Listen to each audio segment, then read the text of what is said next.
On fait des fautes, mais on se soigne. Édition du dimanche avec un petit résumé des 6 épisodes de la semaine pour que ça rentre.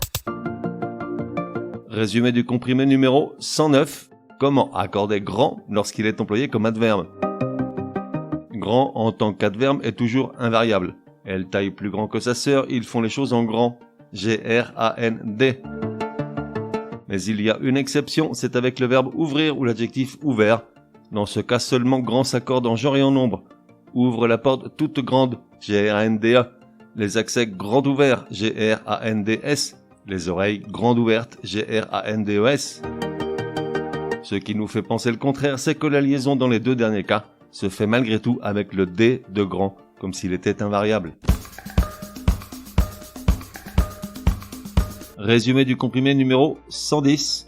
Comment accorder le verbe avec des sujets unis par ou. La règle générale stipule que le verbe s'accorde au singulier ou au pluriel selon que seul un sujet ou les deux peuvent faire l'action exprimée par le verbe. Exemple, Patrick ou Martine se rendra à la police pour la plainte. Ou au contraire, Patrick ou Martine gueuleront comme des putois contre le voisin indélicat.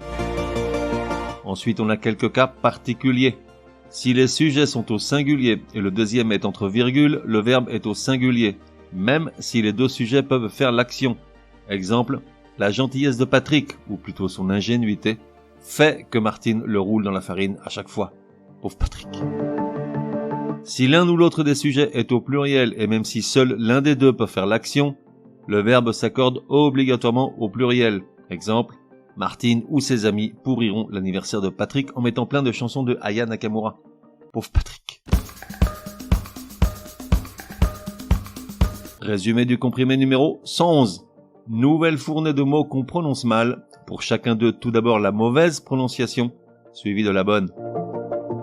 Roblochon, reblochon. Bougainvillier, bougainvillé. Pupille, pupille, qui représente la prononciation la plus correcte mais aujourd'hui rarement usitée. Osciller, osciller. Œsophage, ésophage. Carrousel, carrousel. Féerie, féerie. Sourcil, sourcil, même si la première est aujourd'hui admise par certains dictionnaires comme le Robert. Rébus, rébus, même remarque que précédemment.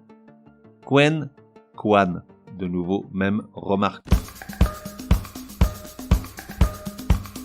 Résumé du comprimé numéro 112. Comment s'accorde le verbe lorsqu'il a plusieurs sujets de formes grammaticales différentes? C'est une question de biscotto. Quand devant un verbe, il y a du je, du tu, du il, elle, du nous, du vous ou du il, elle au pluriel, alors la première personne, singulier ou pluriel, est plus forte que les deux autres. Et la deuxième, singulier ou pluriel, est plus forte que la troisième. Et donc le verbe s'accorde avec cette personne la plus forte, au pluriel toujours, puisque ça représente du monde quand même.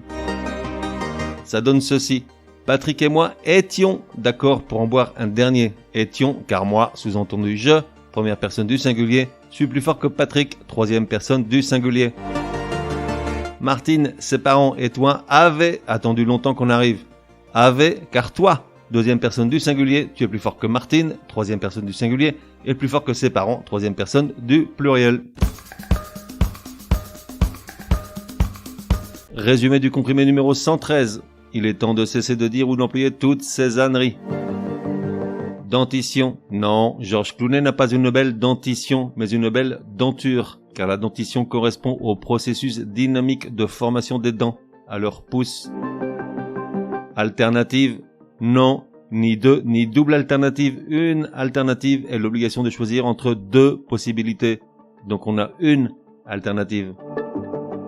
Faire long feu. Non, ne pas faire long feu n'a rien à voir avec ne pas faire de vieux os. Elle veut dire rater. Elle se réfère à quelque chose qui n'aboutit pas. Postuler. On ne dit pas postuler à ou pour un poste, un emploi, mais postuler un poste, un emploi. Opportunité.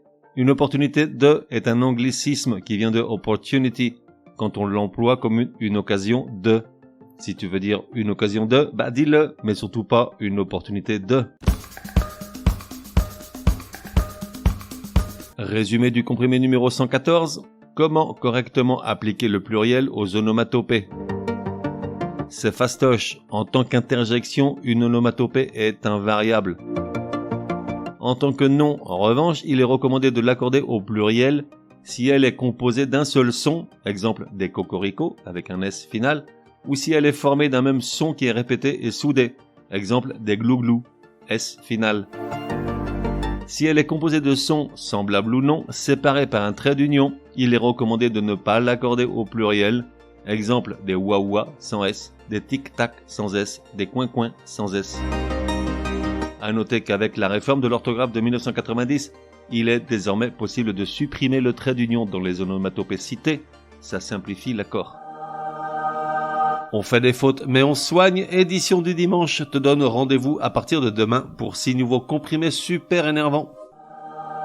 Prends bien note, s'il y a une règle de français qui t'énerve grave, soumets-la à Martine et Patrick, ils seront ravis, aussi crétins soient-ils, de la décortiquer lors d'un prochain comprimé. Pour cela, une seule adresse, contact@uncompriméparjour.com.